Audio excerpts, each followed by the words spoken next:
1절까지는 그 진단에 대한 처방 그리고 치료약이 바로 5절부터 11절까지의 내용입니다. 그리고 그 약이 무엇인지는 우리가 한번 좀 이따 보도록 하겠습니다. 그리고 신앙생활 하면서 갈등이 없느냐? 갈등이 있습니다. 우리도 신앙생활 하면서 어려움도 있고 다툼도 있고 참 이 마음에 아쉬움도 많이 있습니다. 우리가 신앙생활 하다 보면은 저도 여러분 이 담임 목사로서 하다 보니까 어떤 경우가 많이 생기냐면은 저는 그런 의도가 없었는데 우리 성도님들이 목사님이 내 마음을 몰라줘요. 어떻게 알아요 제가 다. 근데 그렇게 섭섭함을 느끼는 경우가 있더라고요. 저는 정말 성도님 제가 아무 뜻 없이 이렇게 그러니까 진짜 못 받는 경우도 있는데 목사님이 내가 오는 거를 보고 다른 데를 보셨어. 전혀 아닌데 그런 경우.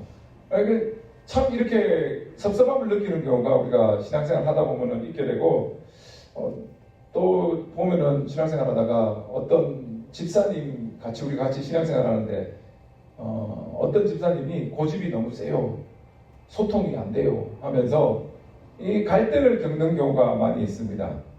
근데 이 사도 바울이 우리가 실제로 신앙생활 하면서 겪게 되는 모든 갈등의 근원이 무엇이다 라고 하는 것을 오늘 본문 가운데 분명하게 그 진짜 뿌리가 무엇이다 라는 것을 오늘 본문 안에 딱 말해주는데 그 뿌리가 어디에 있는가 하면 다른 사람한테 있는 게 아니고 내 마음 가운데 있다는 겁니다. 근데 그 뿌리가 무엇인지 오늘 우리 한번 살펴보고자 합니다. 자, 우리 1절 뭐냐면 우리 갈등의 진단서 내 안에 두 가지 뿌리가 있다는 겁니다. 사도 바울이 말하는데 그 뿌리가 뭐냐? 1절 말씀 우리 한번 다 같이 읽어봅니다. 시작.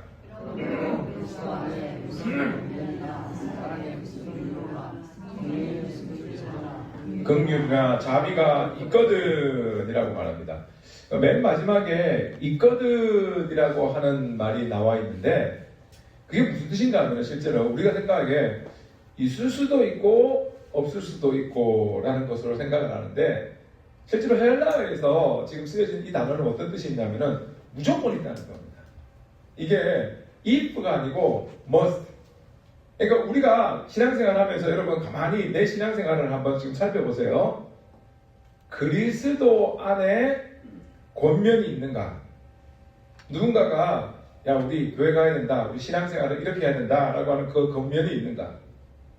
또 내 신앙생활 가운데 내가 낙심되고 내가 힘이 들 때 이 사랑의 위로가 내 신앙생활 가운데 있는가? 말씀을 읽을 때 그 가운데 뭔가 내가 위로받는 게 있고 내가 힘을 다시 얻게 하는 그런 경험을 내가 했는가? 세 번째, 성령의 교통하심이 우리 가운데 있는가? 그리고 맨 마지막에 예전에는 내가 그런 게 없었는데 이 긍휼함과 자비함이 내 안에서 생겨나는가? 실제로 우리가 가만히 생각해 보면은 예수 그리스도를 믿고 나서 이 모든 것은 우리에게 주어진 것입니다. 실제로 우리가 다 가지고 있는 거예요. 가만히 생각해 보면은 예수 그리스도 안에 권면도 있고 사랑의 위로도 있고 성령의 교통하심도 있고 긍휼도 자비가 있다는 거예요. 그러면은 자, 이 모든 것이 있거든. 이 모든 것이 우리의 삶에 확실하게 있다는 것을 믿는 사람은 그러면 우리를 말하는 겁니다. 우리 모든 크리스찬은 어떻게 살아야 되느냐 하는 것을 사도 바울은 그 바로 뒤에 나오는 2절과 3절에 말을 해줍니다. 우리 2절 3절 한번 다 같이 읽어봅니다. 시작. 마음을 같이하여 같은 사랑을 가지고 뜻을 합하여 한 마음을 품어 아무 일에든지 다툼이나 허영으로 하지 말고 오직 겸손한 마음으로 각각 자기보다 남을 낮게 여기고 라고 합니다. 여러분 2절 보세요. 그러니까 우리가 지금 1절에서 우리가 예수 그리스도를 믿는다면은 우리 안에 그리스도의 권면, 사랑의 위로, 성령의 교통하심, 긍휼과 자비 이 모든 것이 분명히 있다.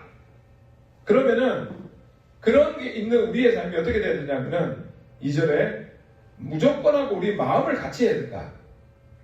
같은 사랑을 가져야 된다. 뜻을 합쳐야 된다. 한 마음을 품어야 된다. 이거 제가 보기에 다 똑같은 말입니다. 다 똑같은 말을 사도 바울이 4번이나 반복하는 거예요. 그러니까 우리가 어떻게 살아야 되는가라고 말을 할 때 마음을 같이 하고 같은 사랑을 품고 뜻을 합하고 한 마음을 품으라는 거예요. 실제로 이게 여러분 빌립보서가 왜 쓰여졌는가 우리가 제가 몇 번이나 말씀드렸지만 맨 처음에 사도 바울이 지금 로마 감옥에 갇혀 있습니다. 근데 그곳에서 이 빌립보서에 대한 소식을 듣게 되는데 빌립보에서 교회에서 굉장히 영향력을 많이 끼치던 두 집사님이 있었습니다. 두 집사님이 있었는데 누구였냐면 첫 번째는 유오디아라고 하는 유집사님이 있었고 두 번째는 순두개라고 하는 순집사님이 계셨어요. 근데 이 유집사님하고 순집사님이 계속 자꾸 싸움을 하는 거예요, 교회에서. 근데 그게 어떻게 됐냐면은, 자, 왜 싸움을 하는가? 사도 바울이 정확한 그 진단을 내립니다. 그러니까 우리가 그리스도 안에서 그리스도가 우리 안에 있고 그 1절에 그 요건이 충족된다면은 2절에서 나오는 것이 마음을 같이 하고 같은 사랑 품고 같은 뜻을 가지고 한 마음을 품어야 되는데 왜 자꾸 유집사님과 순집사님이 빌립보 교회에서 싸움을 하는가? 사도 바울이 말하는 원인은 3절입니다. 근데 그 원인이 다 우리에게 똑같이 적용되는 겁니다. 3절 다 같이 읽어볼게요. 시작.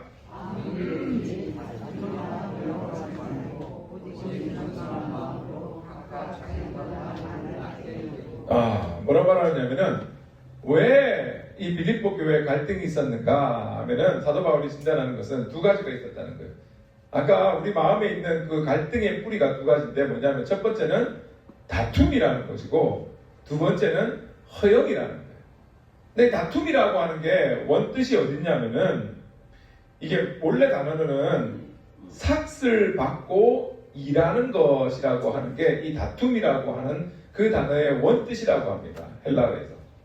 근데 삭슬 받고 일하는 것인데 이것이 시간이 지나면서 무슨 의미로 바뀌냐면은 내 유익을 위하여서 편을 가르는 것 그리고 파당을 짓는 정치적 행위를 나타낼 때 쓰이는 말로 변형된 게 뭐냐면은 다툼이라는 거예요. 처음에는 삭슬 받고 일하는 것일 때 나중에는 자기 이익을 위하여 편을 가른다는 거예요. 그러니까 내 이익, 내 세력, 내 권력, 내 사람을 위하여서 자꾸 말로는 지금 이 본문 가운데 아까 말했던 유집사님과 순집사님이 자꾸 교회에서 하는 게 실제로는 모든 내가 하는 것이 교회를 위한 거다라고 하지만 사도 바울이 딱 말하는 것은 뭐냐면 아니다. 그것은 다툼이라는 거예요. 뭐냐면 결국 내 유익을 위하여서 내 편이 되어야 된다라고 하는 그 마음을 가지고 있는 것이 이 다툼이 되는 것이고 두 번째 허영이라고 하는 것은 무슨 뜻이 있는가 하면은 원래 이 두 단어가 합쳐진 겁니다. 헬라어에서. 허영이라는 게 첫 번째는 비어 있다라는 것과 두 번째는 영광이라고 하는 게 합쳐진 뜻이 허영이라는 것으로 그 의미가 직역하면은 비어 있는 영광, 텅 빈 자랑이 된다는 거예요. 그게 허영이라는 거예요. 실제로는 내한테 전혀 유익이 없는 그냥 내 체면과 명예를 위하여서 행동하는 것이 뭐냐 하면은 허영이라는 거예요.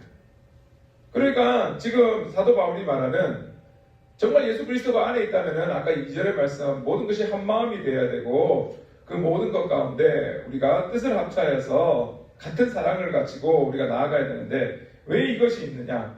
결국에는 다툼과 허영 때문에 내 체면과 명예를 위해서 일하기 때문에 이 모든 것이 일어난다. 그러니까 그것이 내 체면과 명예가 조금이라도 깎이게 되면은 그 안에서 점점 섭섭하게 되고 점점 그 안에서 분노가 일어나게 되고 결국엔 그것이 뭐로 변하느냐 하면은 갈등으로 변하게 된다는 거예요. 이 사도 바울이 말하는 이 빌립보 교회 그리고 우리 신앙생활 하는 거에서도 정말 우리가 왜 하나 되지 못하냐면은 이 본문 가운데 말하 있는 허영과 다툼이라고 하는 이것 때문에 이 모든 것이 벌어진다라고 사도 바울은 말하고 있습니다. 그런데 여러분 우리 솔직하게 말씀드린다면은 우리 다 이거 가지고 있습니다. 그죠? 없다는 사람 없잖아요. 우리가 이 땅 가운데 살면서 다 다툼과 허영 누구에게나 목사인 저에게도 있고 우리 장로님에게도 또 우리 권사님에게도 집사님에게도 크리스천이라고 하지만 우리가 모든 사람들은 이 마음을 가지고 있습니다. 그런데 사도 바울은 그냥 이것에서 이 다툼과 허영이 모든 교회 가운데 있는 갈등의 원인이다 라고 말을 하면서 그냥 그것으로 진단하는 것에서만 끝나는 것이 아니고 그 다음에 그것을 해결할 수 있는 처방을 줍니다. 그게 뭐냐면 3절 뒷부분에 있는 말씀입니다. 오직 어떻다? 겸손한 마음으로 각각 자기보다 어떻다? 남을 낮게 여기고 라고 하는 이 겸손이라는 거예요. 겸손이라고 하는 이 말은 여러분 헬라어에서는 부정적인 단어였습니다. 원래 헬라 문화는 무엇을 굉장히 높여주는 문화냐면은 강함과 자부심을 최고의 미덕으로 여기던 문화가 헬라 문화인 거예요. 거기서 겸손이라고 하면은 그것은 긍정적인 의미가 아니고 부정적인 의미가 되는 게 이 헬라 문화에서의 겸손이었던 거예요. 그런데 그 헬라 문화에서 이 겸손이라는 단어를 완전히 바꾼 사람이 누구냐면은 바로 예수 그리스도라는 거예요. 예수 그리스도가 낮아짐으로 모든 것이 높아지고 강해지는 게 더욱더 이 세상 가운데서의 최고의 미덕이다라고 생각했는데 예수님께서는 이것을 이 겸손이라고 낮아짐으로 인하여서 더욱더 다른 사람이 나를 높여준다라고 하는 그 말씀을 완전히 그 문화, 세상적인 문화와 반대로 모든 것을 이룬 분이 누구냐면 예수 그리스도인데 성경에도 그게 나오잖아요. 자, 마태복음 23장 12절 말씀 다 같이 시작.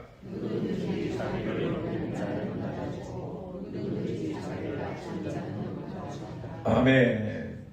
예수님께서 친히 말씀하셨고 잠언 16장 18절 교만은 패망의 선봉이요 거만한 마음은 넘어짐의 앞잡이니라 라고 하는 말씀으로 철저하게 주님께서 말씀하신 것은 뭐냐 하면은 나보다 남을 낮게 여기고 내가 정말 낮아짐으로 말미암아서 겸손한 마음으로 말미암아서 남을 낮게 여길 때 그 안에서 우리 안에 있는 모든 갈등의 원인이 되는 이 다툼과 허영이 사라지게 된다라는 것을 분명히 3절 말씀에 우리에게 말해주고 있습니다. 그러면서 어떻게 우리 마음 가운데서 겸손한 마음으로 각각 자기보다 남을 낮게 여길 수 있는가? 그거는 우리가 우리의 삶에서 정말 하기 힘든 것이고 정말 우리의 능력으로는 어떻게 보면 할 수 없는 것인데 그것에 대한 해답도 사도 바울이 오늘 본문 가운데 분명 우리에게 말해주고 있습니다. 그게 뭐냐면은 갈등의 해결책은 뭐냐면 결국에는 그리스도의 마음이라는 거예요.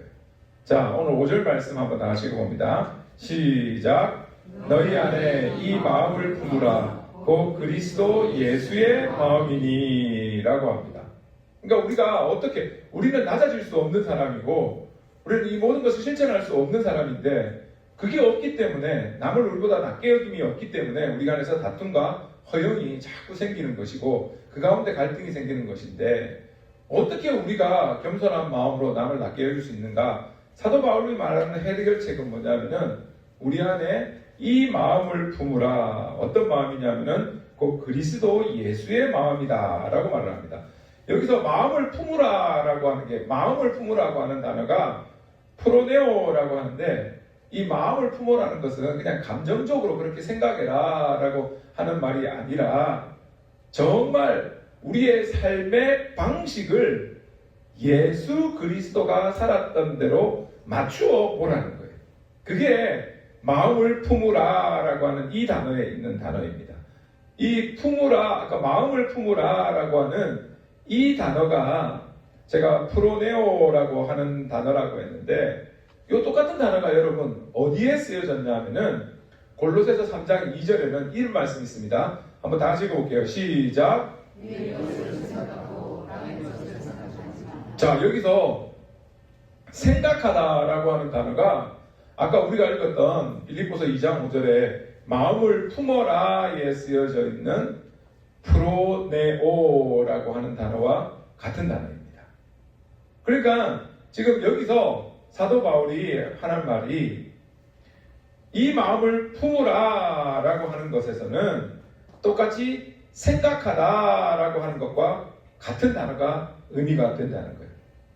그러니까 우리의 생각을 자꾸 무엇을 하느냐 하면은 예수 그리스도를 자꾸 생각을 해라는 거예요.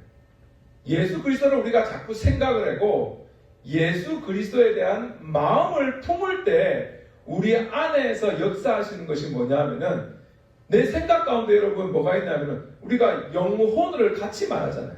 그죠? 그러니까 영이 무엇과 항상 같이 역사하는 게 3분법과 2분법인데 육이 있고 영과 혼을 같이 우리가 생각한다고 하면은 그 가운데서 역사하시는 분이 누구냐면은 바로 우리의 성령님께서 우리의 생각을 지켜주신다는 거예요. 그러니까 우리가 자꾸 예수 그리스도를 생각하고 예수 그리스도를 마음에 품게 될 때 어떻게 되느냐 하면은 정말 우리가 용서하지 못할 자도 용서할 수 있게 되는 것이고 마음의 다툼과 허용이 나오는 것을 어떻게 되느냐? 남을 낮게 여김으로 우리 안에서 이 모든 것을 이길 힘이 우리 안에 주어진다는 겁니다.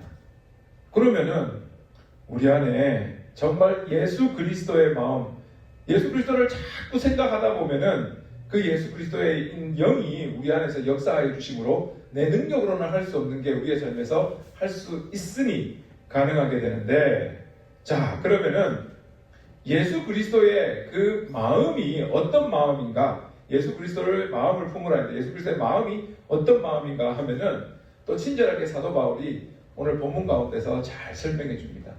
예수 그리스도의 마음이 뭐냐면은 6절, 7절, 8절에 줄줄이 나옵니다. 6절, 7절, 8절 우리 한번 다 같이 읽어볼게요. 시작! 그는 근본 하나님의 본체시나 하나님과 동등됨을 취할 것으로 여기지 아니하시고 오히려 자기를 비워 종의 형태를 가지사 사람들과 같이 되셨고 사람의 모양으로 나타나사 자기를 낮추시고 죽기까지 복종하셨으니 그 십자가에 죽으심이라 라고 합니다. 이게 제가 좀 이따 말씀드릴 7단계인데 자 1단계는 뭐냐면은 여기서 하나님의 본체라는 거예요. 하나님의 본체라는 것은 모습만 하나님의 모습이 아니라 모든 것 가운데 참 하나님이신 분이 예수 그리스도라는 거예요. 그러니까 처음에는 참 하나님이셨습니다.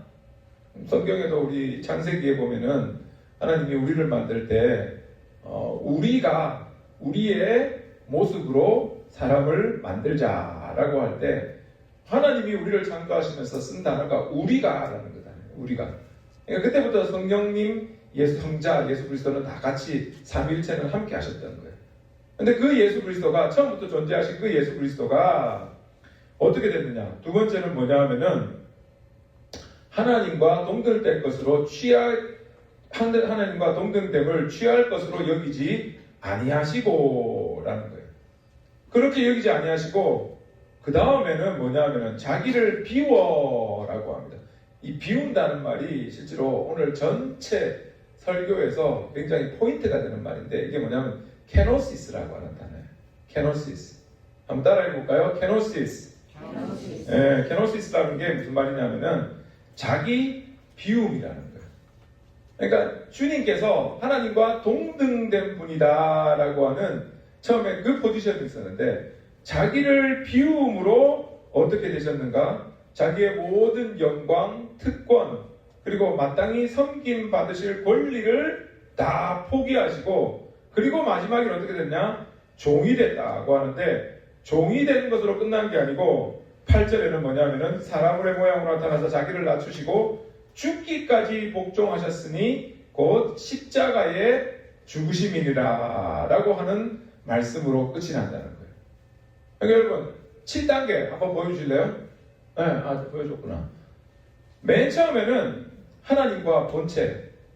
근데 그 주님이 낮아지시는데 어떻게 낮아지느냐?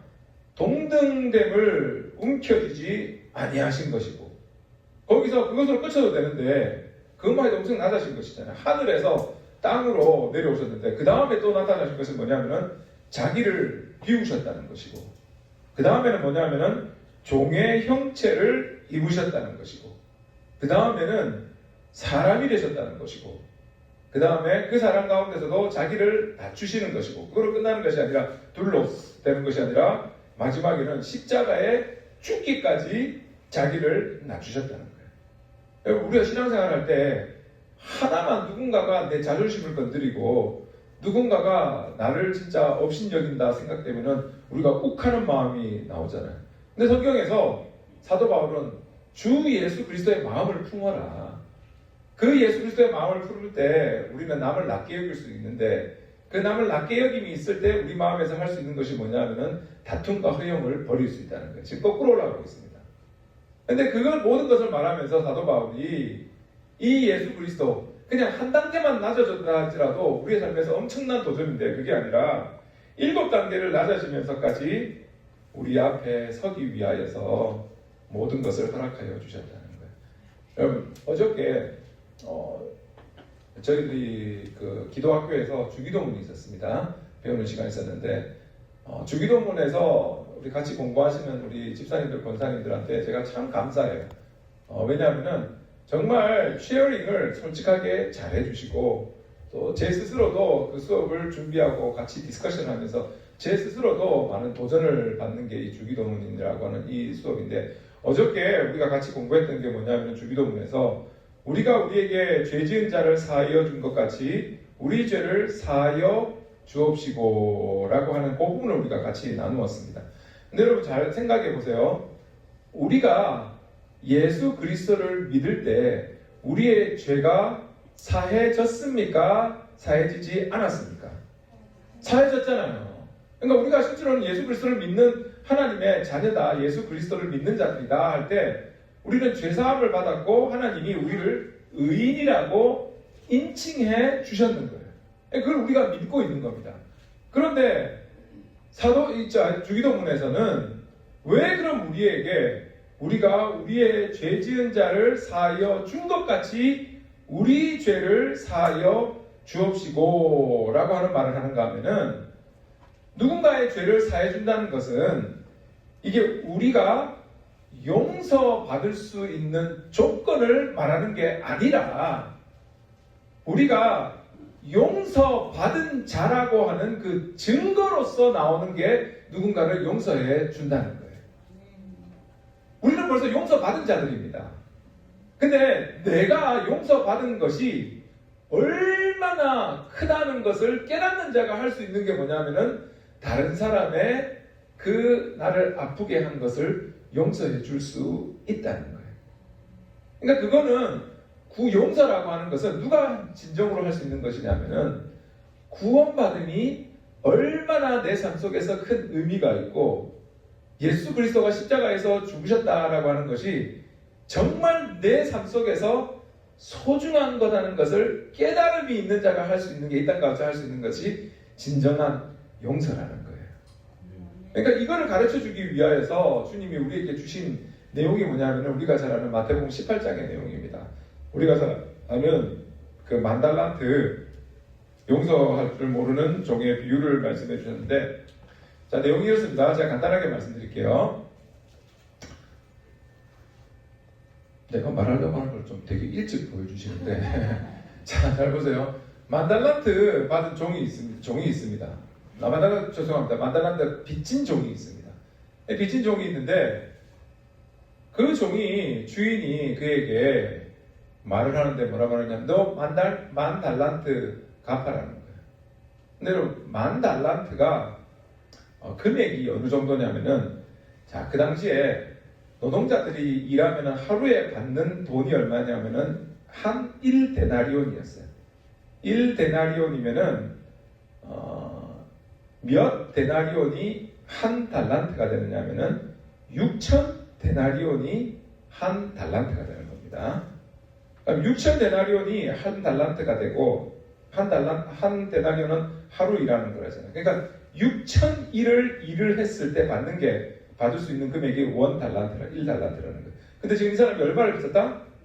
만 달란트예요. 만 달란트면은 여러분 하루에 한 데나리온을 받는 사람이 몇 년을 일해야지 이 만 달란트를 갚을 수 있는가 하면은 20만 년입니다. 한번 놀래주세요. 아무도 안 놀라지 않는데 1년 365일 가운데서 이 안식일을 빼고 300일이라고 우리가 계산을 한다면은 20만 년을 일해야지 갚을 수 있는 금액이 뭐냐면은 만 달란트라는 거예요. 근데 그 10,000달란트를 빚진 자라는 거예요. 근데 이 사람은 자기가 얼마나 빚졌는지를 모릅니다. 모르기 때문에 지금 그 사람이 이 종이 하는 말이 뭐냐면 26절이에요. 한번 같이 읽어볼까요? 시작. 그 종이 엎드려 절하며 이르되 내게 참으소서 다 갚으리이다 하거늘. 다 갚을 수 있습니까? 뭐 절대 못 갚습니다. 20만 년을 어떻게 일을 합니까? 이 사람 지금 한 데나리온 받으면서 일하는 사람인데, 그러니까 내가 다 갚으리이다 라고 하는 그 말을 하는 이 종을 보고 주인이 얼마나 이 사람이 웃겼는가 하면은 27절 보세요. 다 같이 시작.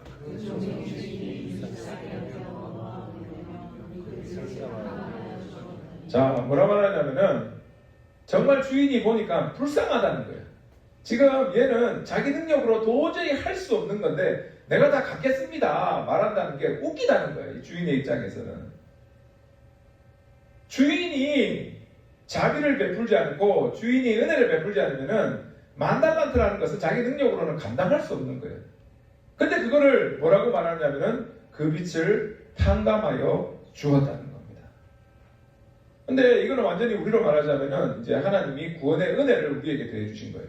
그런데 이 탕감받은 10,000달란트라는 것을 아까 10,000달란트가 몇 데나리온이라고 했죠 제가?